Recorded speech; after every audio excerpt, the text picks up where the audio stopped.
Constantino, carregando a cruz.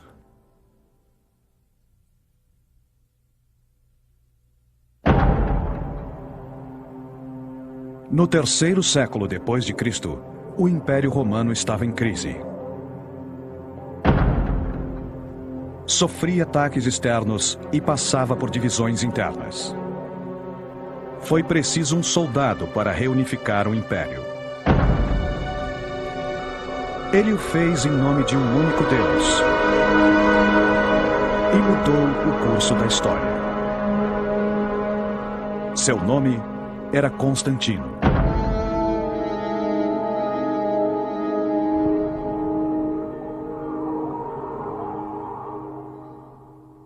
Desde cedo, os sinais de sua grandeza imperial eram evidentes. Eusébio.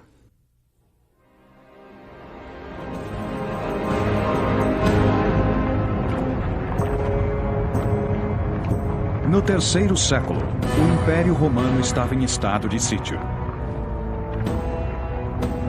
No leste, exércitos persas acabavam com as províncias enfraquecidas.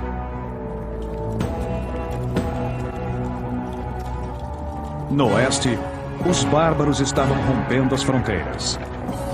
Cidades eram saqueadas, a agricultura era desperdiçada e os romanos das províncias escravizados. No século III, o Império foi destruído por uma série de invasões bárbaras e persas. Esse era o Império dilacerado, um império que parecia que não ia se recuperar, que não recuperaria sua união. O futuro imperador Constantino nasceu em Nis, na atual Sérvia, no ano de 272 d.C. Sua mãe, Helena, era a filha de um dono de albergue. Seu pai, Flávio Constantino, era um ambicioso oficial do exército. Flávio Constantino ficava ausente por longos períodos, lutando nas problemáticas fronteiras do império. O jovem Constantino quase não o via. O mundo de Constantino era um mundo de conflito armado, onde o exército das fronteiras era importante e decidia quem se tornaria o imperador. Isso é completamente diferente do mundo de Adriano, onde havia uma sociedade, podemos dizer, mais civilizada e culta, onde a paz e a prosperidade passavam desapercebidas. O que não acontecia no terceiro século. Nós sabemos muito pouco sobre a infância de Constantino. Uma educação padrão, pagã e militar. Um filho cujo pai é um comandante que está sempre ausente, lutando nas fronteiras. Uma criança que é criada sem a presença do pai, mas com grande influência militar. Um garoto durão se preparando para a guerra. Quando Constantino ainda era adolescente, seu pai fez uma grande jogada política. Ele apoiou Deoclésio, o comandante da segurança imperial, num plano para destronar o jovem imperador Numérico. O plano deu certo. Deoclésio provou ser um político corajoso e notável. Ele decidiu que a única maneira de preservar o império e sua posição seria dividindo o poder. Ele indicou um confiável aliado, Maximiliano, para ser o co-imperador. Ambos adotaram o nome de Augusto, o nome do primeiro imperador de Roma. Deoclésio era o Augusto principal, na metade leste do império. Seu colega Maximiliano era o Augusto secundário, no oeste.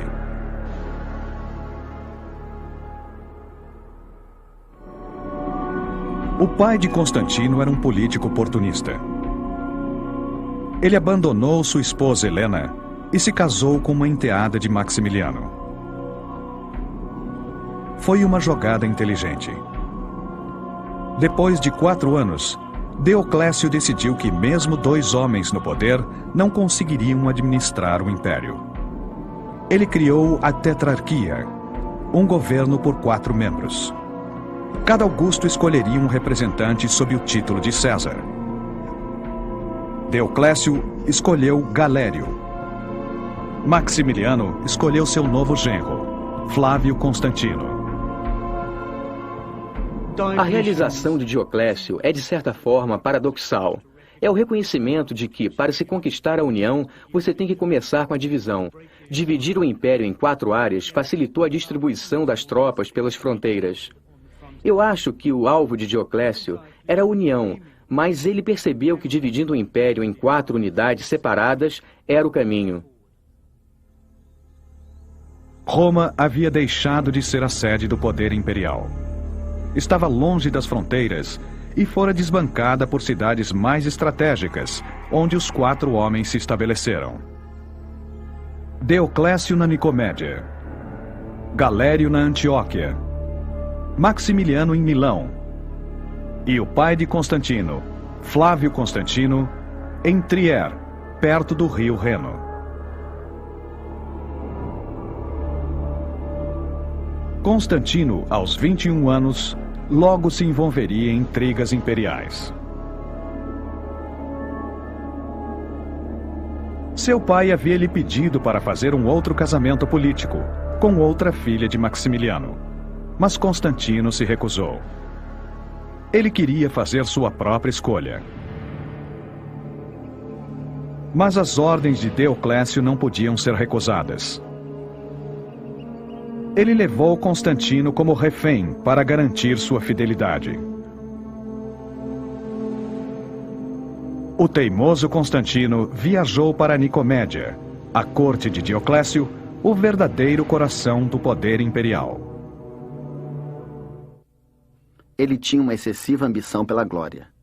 Eutrópio.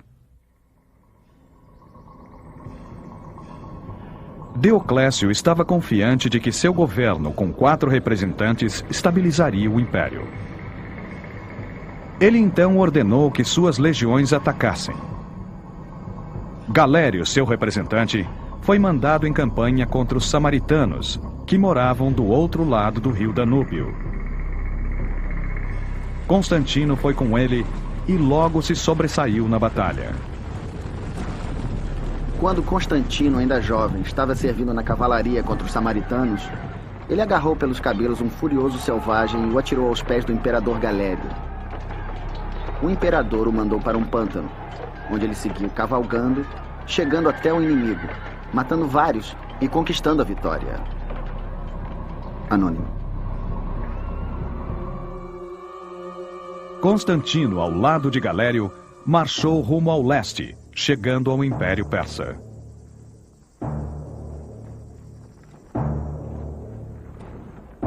Foi uma campanha triunfante, culminada com a conquista da magnífica capital de Ctesifon. Constantino retornou a Nicomédia com a reputação de corajoso comandante. O imperador Deoclécio resolveu ser prudente em relação a este astro em ascensão. A posição de Constantino era muito perigosa. Ele provavelmente tinha vários inimigos. Diocleciano não queria ter dinastias. Então, por um lado, ele poderia usar Constantino, mas, por outro lado, ele tinha que ser vigiado, porque ele poderia ser um foco de um plano contra Diocleciano. Diocleciano ficava de olho nele. Pode até se dizer que ele o treinava e, ao mesmo tempo, o vigiava.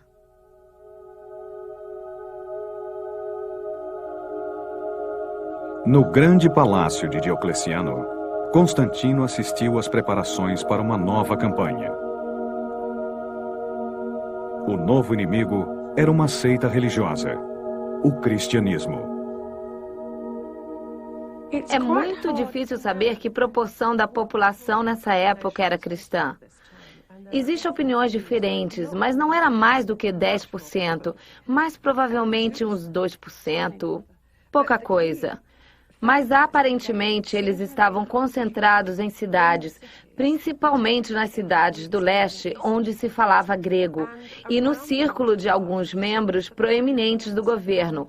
Então, talvez eles tenham tido um impacto desproporcional. O cristianismo vinha crescendo regularmente desde sua fundação 3 séculos antes. A igreja era muito bem organizada por bispos e padres. Para alguns romanos, a filosofia cristã de uma gloriosa vida depois da morte e o perdão do pecado eram bastante atraentes. Mas muitos consideravam a devoção exacerbada dos cristãos e suas crenças em um só Deus extremamente ofensivas. O problema com os cristãos é que eles negavam a existência de qualquer outra divindade. Diocleciano, convencido de que seus deuses o ajudaram a estabilizar o império,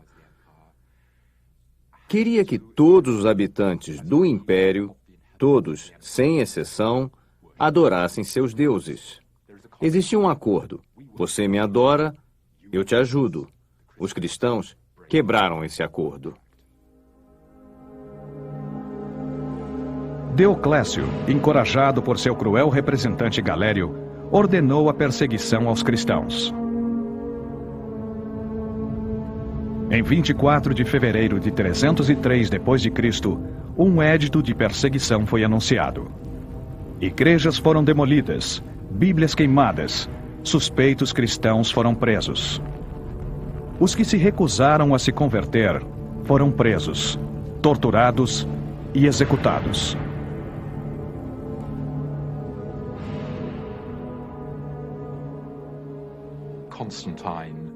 Constantino, que assistiu a esses martírios, quando viu a fidelidade ao compromisso dos cristãos, à sua fé, talvez tenha se impressionado e até se perguntado: por que essas pessoas estão agindo dessa maneira?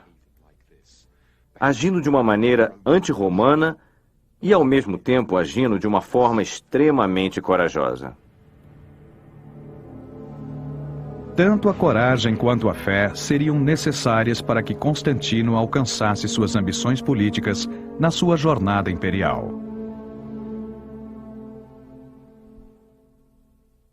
E Deus disse: Constantino, por este sinal, conquiste Sózomen.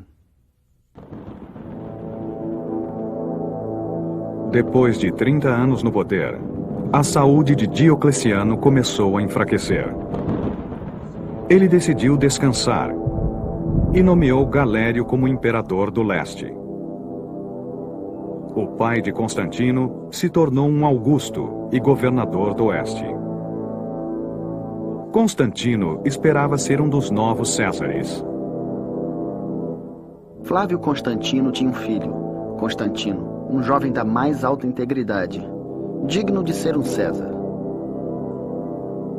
Sua presença marcante e agradável, sua capacidade militar e sua extraordinária amabilidade fizeram dele objeto da afeição dos soldados e a escolha dos cidadãos. Lactânio.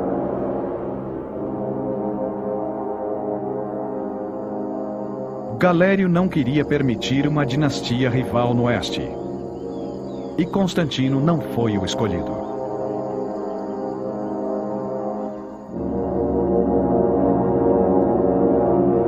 Seu pai temia por sua segurança e pediu para que Galério deixasse ir embora. O pedido foi negado. Ele enfrentava uma crise. Seu pai era agora um Augusto, um dos imperadores principais, mas Constantino não tinha uma posição oficial.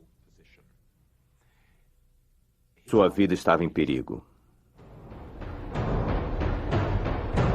Enquanto Galério descansava após o jantar, Constantino partiu apressadamente e seguiu seu caminho, se livrando dos cavalos, dos postos públicos por onde passava. Lactânio.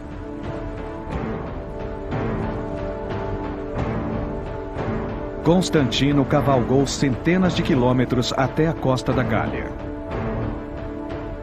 Lá, ele se juntou a seu pai, que se preparava para uma campanha contra os rebeldes Picts ao norte da Bretanha. Juntos, eles atravessaram o canal e viajaram para reprimir a revolta. Mas sua união durou pouco. Em 25 de julho de 306 d.C., na cidade de York, o pai de Constantino morreu.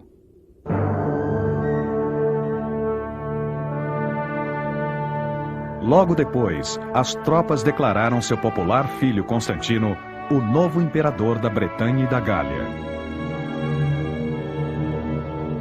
Sem o consentimento de Galério, Constantino aceitou a oferta da legião. Com seu filho Crispo e sua segunda esposa Fausta, ele retornou à capital de seu pai, Trier. Para um usurpador, o futuro era incerto. A posição de Constantino era delicada. Ele fora aclamado somente pelas tropas da Bretanha e, afinal de contas, ainda tinha todo o resto do império. O que ele precisava era de legitimidade. Constantino, aos 34 anos, agiu rapidamente para estabelecer autoridade. Ele imediatamente declarou-se contra a perseguição aos cristãos. Mandou soltar todos os prisioneiros. Com isso, assegurou o apoio de uma importante minoria. Eu vejo um processo gradual de mudança religiosa. Constantino descobrindo mais sobre o cristianismo, pensando no que os cristãos poderiam fazer por ele, e lembrando da capacidade de resistência, da coragem mostrada por cada cristão que foi martirizado. Aí estava uma religião que talvez funcionasse para ele.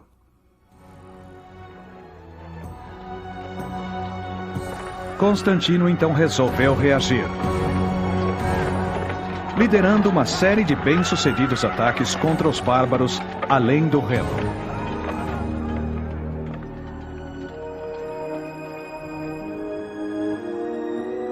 Alguns prisioneiros foram trazidos de volta para Trier e usados para divertir o povo nas arenas da cidade. Constantino, que estava governando a Gália com sucesso, expulsou os francos e alemães num grande massacre, capturando seus reis, que foram, num magnífico espetáculo, entregues às bestas selvagens. Eutrópio.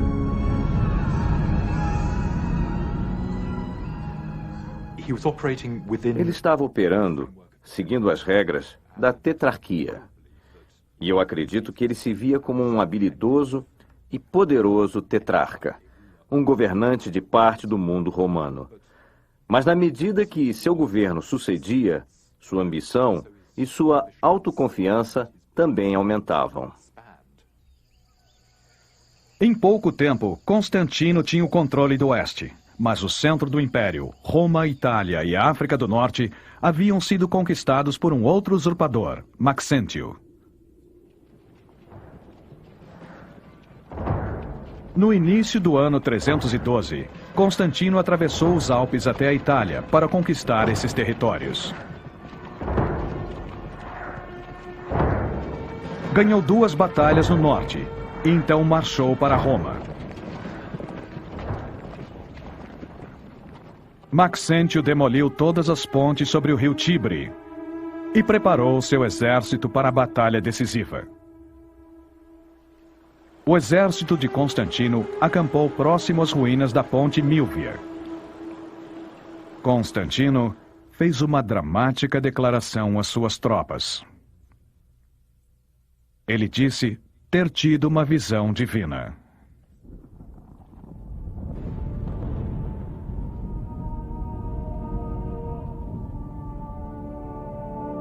Ele viu um facho de luz em forma de cruz, onde estava inscrita a vitória. A aparição deste sinal o deixou impressionado. A mente do imperador foi fortalecida por essa aparição divina e milagrosa. Sócrates Escolásticos. Para a minoria cristã do seu exército, a declaração de Constantino foi um momento de inspiração. Os restantes acreditavam que o Deus do imperador traria vitória.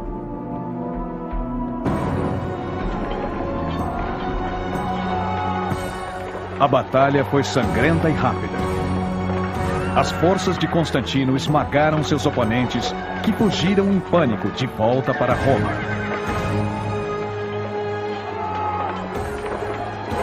Centenas, incluindo Maxêntio, se afogaram no rio Tibre. A visão que Constantino teve na Ponte Milvia deu às tropas a sensação de que eles tinham um poder divino que apareceu na visão de seu comandante. Isso os deu uma sensação boa em relação a essa causa, que era um novo Deus contra um Deus antigo, e que eles seriam vitoriosos. Constantino entrou em Roma triunfante. 6 anos após a morte de seu pai, ele também se tornara um Augusto de todo o Império Ocidental.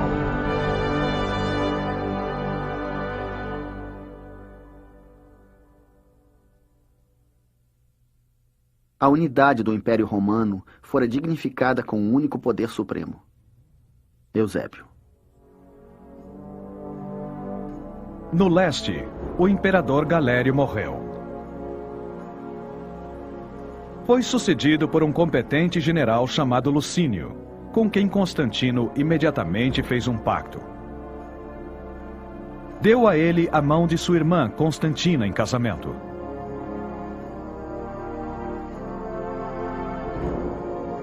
O império agora estava dividido em 2. Constantino no oeste e Lucínio no leste.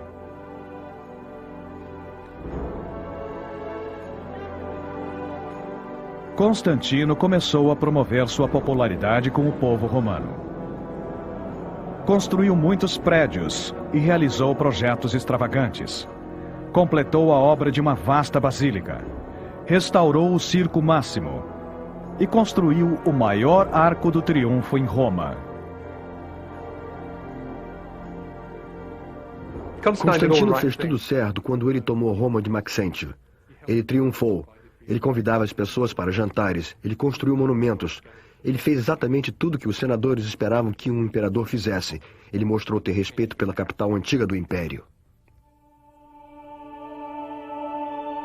Como ainda era o chefe de uma crença pagã, Constantino assumiu um novo papel monumental. Ele se tornou o chefe da Igreja Cristã.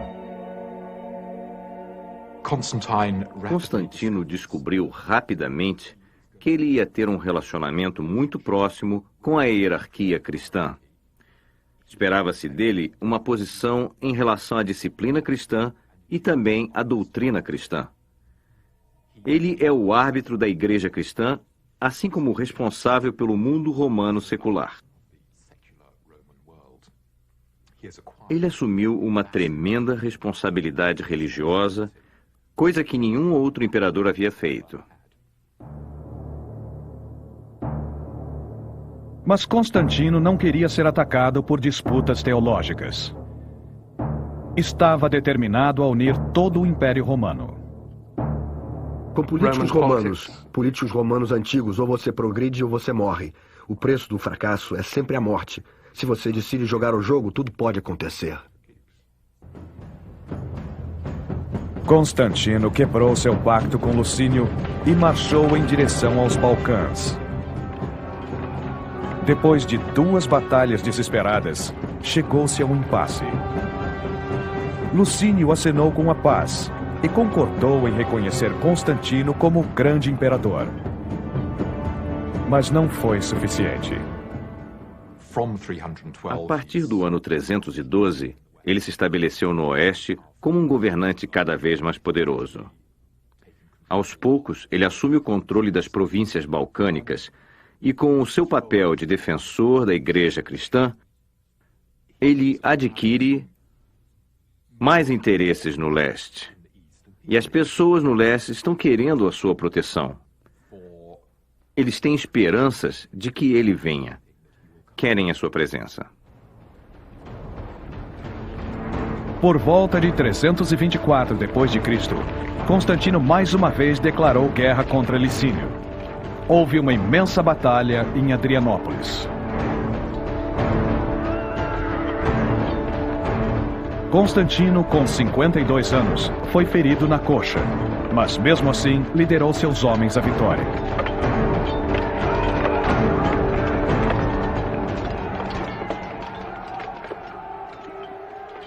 Licínio bateu em retirada para a cidade de Bizâncio. Aí, Constantino e seu filho, Crispo, derrotaram o inimigo.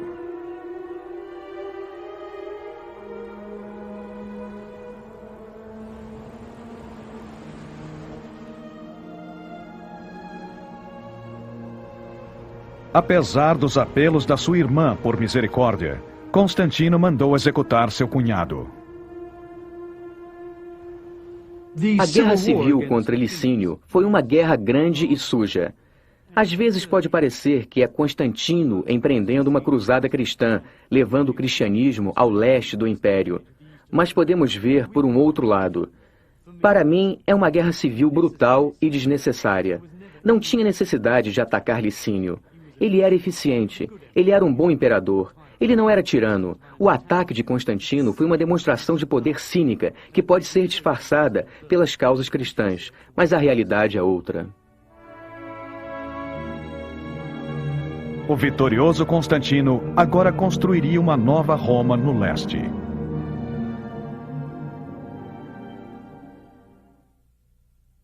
Onde César estiver, lá estará Roma. Herodes. Constantino decidiu marcar sua vitória expandindo a antiga cidade de Bizâncio, situada onde a Europa encontra a Ásia. Essa seria a cidade de Constantino, Constantinopla. Constantino construiu uma capital nova no leste porque ele precisava. Ele conquistou o poder no oeste em 306. Mas em 320, quando ele conquistou o leste, após ter governado o oeste por 15 anos, ele não conhecia ninguém no leste. O leste vinha sendo governado por um regime alternativo. Ele não tinha nenhum contato, nenhum elo de comando.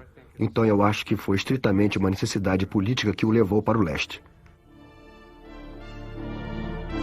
Constantinopla seria uma nova capital, assim como Nicomédia, Trier, Antioquia e a antiga Roma.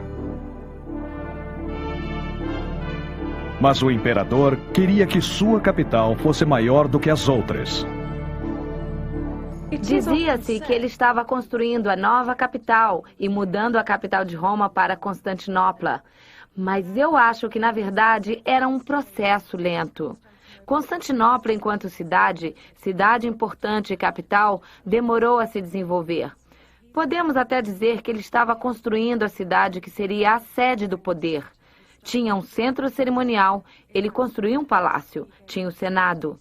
Ele deu à cidade um senado, tinha um cerimonial e uma enorme estátua de Constantino. Arquitetos e artistas foram recrutados de todas as províncias. As preciosas artes do mundo clássico foram roubadas. Ele ofereceu grandes incentivos para a nobreza de Roma viajar para o leste e formar uma nova aristocracia. Mas eles se recusaram. A população da cidade lentamente chegou a 50 mil. A de Roma continuava perto de 1 milhão. Mas o centro do poder estava mudando inexoravelmente para o leste.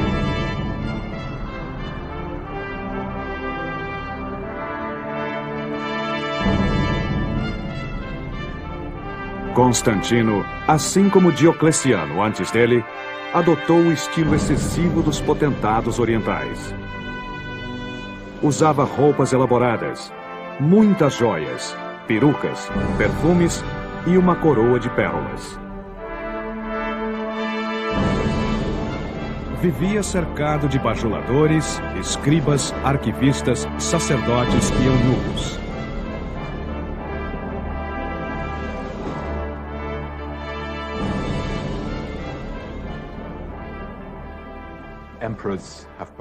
Imperadores foram elevados acima de suas funções. Eles foram removidos de suas funções. Eles são protegidos por uma imensa massa de serventes, cuja função é filtrar as solicitações, evitando que as pessoas cheguem perto. Em 325 d.C., Constantino convocou mais de 300 bispos para um conselho na cidade de Niceia. o imperador os forçou a concordar pela primeira vez com uma doutrina cristã padrão. O Credo de Nicéia vem sendo adotado pelo mundo cristão desde então. Logo depois, Constantino partiu para a Itália para celebrar 20 anos de poder. Deveria ter sido um ano triunfante, mas foi um ano trágico. Espalhando choque e repulsa, ele repentinamente se voltou contra sua própria família, ordenando a prisão e execução de seu filho mais velho, Crispo. O escândalo foi mantido em segredo, mas Constantino talvez temesse as ambições de seu filho. Ciúmes familiares, ciúmes matrimoniais estão em jogo aqui. E Constantino, um cruel indivíduo, disse que, se um membro de sua família desafia seu poder, elimina-se essa pessoa. Também caíram suspeitas sobre sua esposa Fausta. Por ordens de Constantino, ela foi sufocada numa sauna.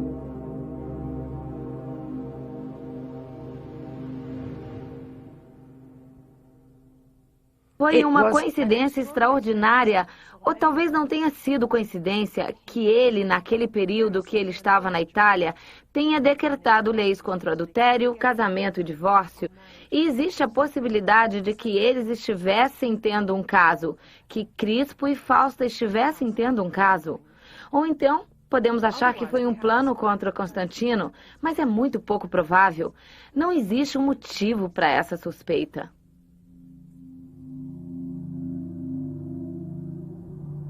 Tamanha crueldade não era incomum. Apenas 3 dos 36 imperadores anteriores morreram enquanto dormiam. A primeira defesa de Constantino era sempre espada. Nosso erro, é claro, é que muitas vezes nós pensamos em cristianismo como um meio sem personalidade, tipo ame seu vizinho. Mas eu não acho que Constantino tinha essa visão. Ele era, afinal de contas, um imperador, e sendo imperador, ele tinha que ser cruel, e você tem que ser se você é um homem poderoso, e ele era um homem muito poderoso. Mas Constantino via a igreja cristã como forma de consolidar ainda mais o seu poder.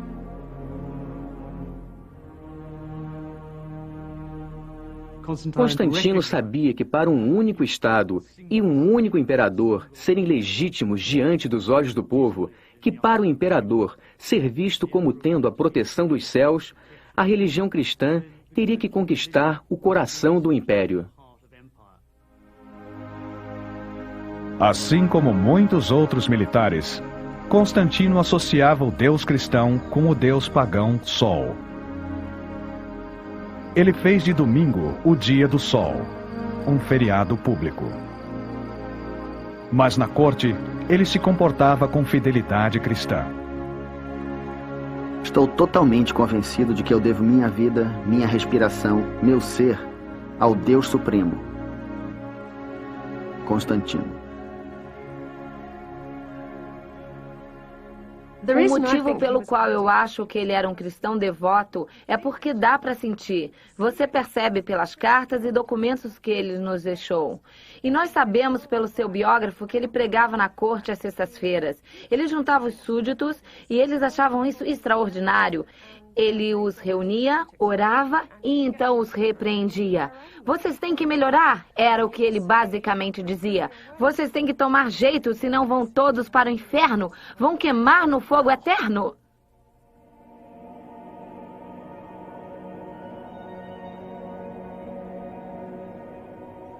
Constantino construiu igrejas por todo o império, enchendo-as de artefatos prateados e dourados, mosaicos e mármore.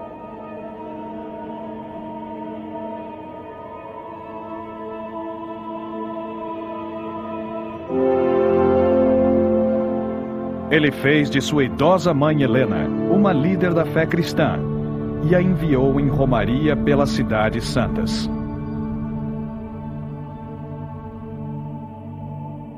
Nem todos os cristãos aceitavam as medidas do imperador. Os cristãos mais antigos o criticavam por enriquecer a igreja com bens e poder e empobrecê-la em virtudes. Mas o apoio de Constantino levou a um enorme aumento de adesão. Não precisou muito para convencer os ambiciosos. Faça de mim bispo de Roma e eu me tornarei cristão amanhã. A grande maioria de seus súditos não era cristã, e ele não podia obrigá-los a se tornarem cristãos. Ele podia tentar encorajá-los, mostrando os benefícios de ser cristão em termos de promoções, em termos de recompensas, mas ele não podia forçá-los. Então ele tinha que agir equilibradamente. Pagãos não eram perseguidos, mas os templos pagãos perdiam sua propriedade. Os cristãos eram recompensados. As comunidades cristãs recebiam privilégios urbanos. Os indivíduos cristãos ganhavam posições proeminentes na hierarquia imperial. Mas a busca do equilíbrio continuava. O cristianismo correspondeu às expectativas do imperador. Era uma força fundamental para a unificação. Constantino sabia muito bem como dispor do cristianismo. Lhe deu uma ideologia política que ajudou a unificar o império. Por trás da igreja, por trás das instituições eclesiásticas, Constantino desenvolveu uma ideologia que o colocou perto de Deus, que fez dele amigo de Cristo. Então, o cristianismo foi a grande descoberta de Constantino para mostrar o seu poder ao Império Romano.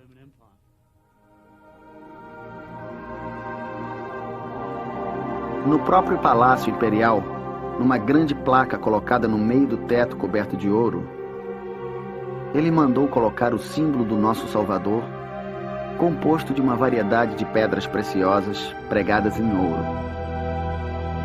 O símbolo tinha o objetivo de defender o Império. Eusébio. Não haverá nenhum sinal de falta de devoção e dedicação da minha parte. Constantino.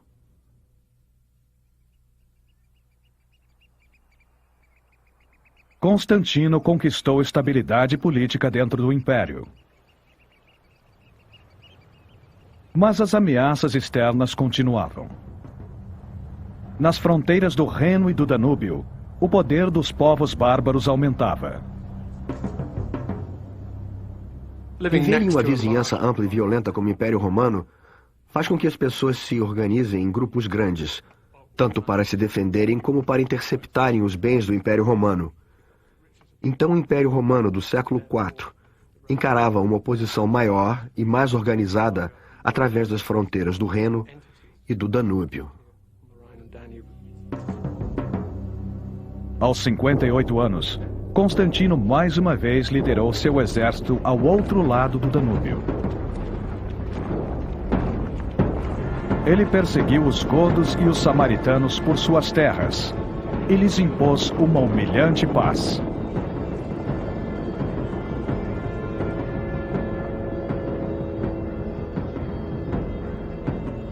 Àqueles que aceitaram seus termos, foi oferecida parte dos benefícios do império. Ele sujeitou o povo bárbaro à autoridade de Roma.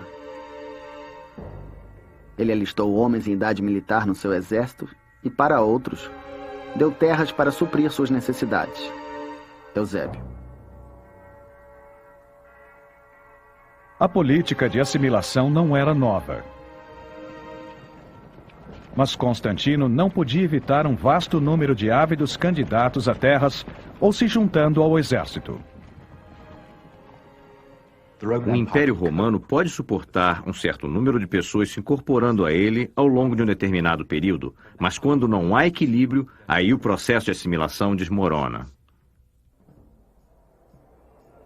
Nos portões do palácio, você vê filas de bárbaros com tipos e aparências distintas, cabelo e barba, rostos soturnos, olhares aterrorizadores e corpos imensos.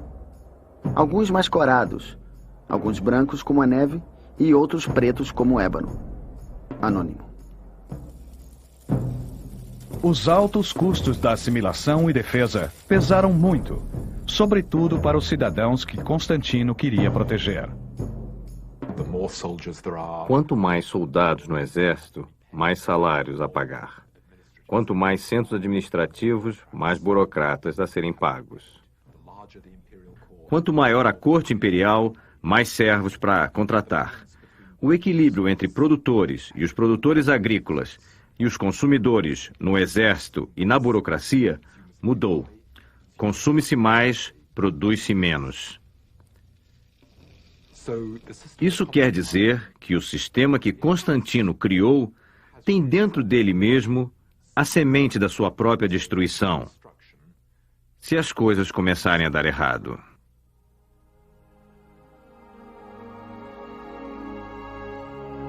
Na primavera de 337 d.C., Constantino viu as ameaças dos bárbaros contidas e um império forte e unificado à sua frente. Mas Constantino, aos 65 anos, estava doente. Na Nicomédia, ele decidiu que sua hora havia chegado e pediu aos bispos que o batizassem. Agora, eu também terei a bênção da marca da imortalidade. Constantino.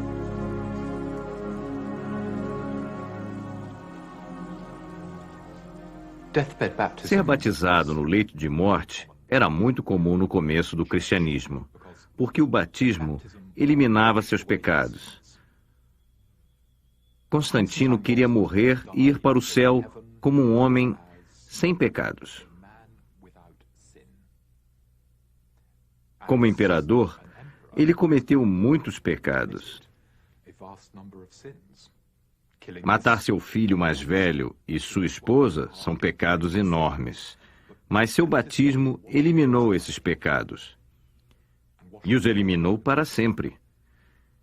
Então, o batizado e depois a morte foi a combinação perfeita para um imperador como Constantino.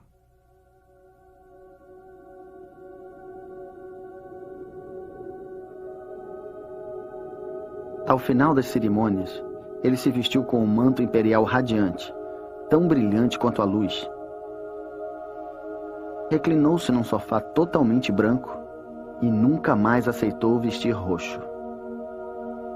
Eusébio. Algumas semanas depois, Constantino morreu. Foi posto num sarcófago, ao lado dos outros 12 apóstolos representantes de Cristo.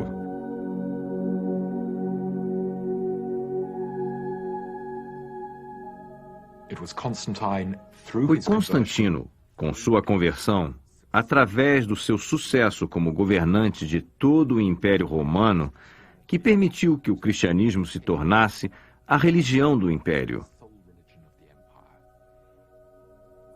O cristianismo foi ajudado pelo apoio imperial, pela legislação imperial e pela decisão imperial, quando ele disse: "Eu, Constantino, sou um cristão e vou favorecer aos cristãos. Vou apoiar os cristãos."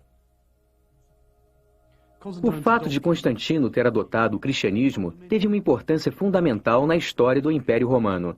Sem essa adoção, a história do milênio seguinte teria sido bem diferente. Isso provocou a unificação. Um Deus, um império. Marca um momento crucial na história do império. Sem a decisão de Constantino, o cristianismo teria continuado sendo uma religião marginalizada, ocasionalmente perseguida, e não teria se tornado a base da religião europeia. Onde ele deixa sua marca não é numa unificação temporária. Unificações do Império Romano vão e vêm. É formando uma política de dinastia cristã. E é o cristianismo que, nos 200 anos seguintes, quando o cristianismo é criado e transforma o Império Romano, é que realmente as coisas vão mudar.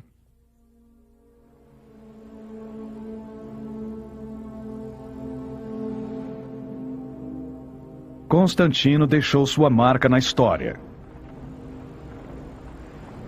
Mas seu sucesso em garantir o império era incerto.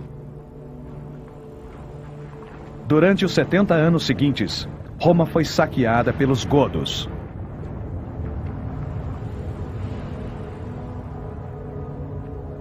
O desafio dos futuros Césares seria unificar um império tanto romano quanto cristão.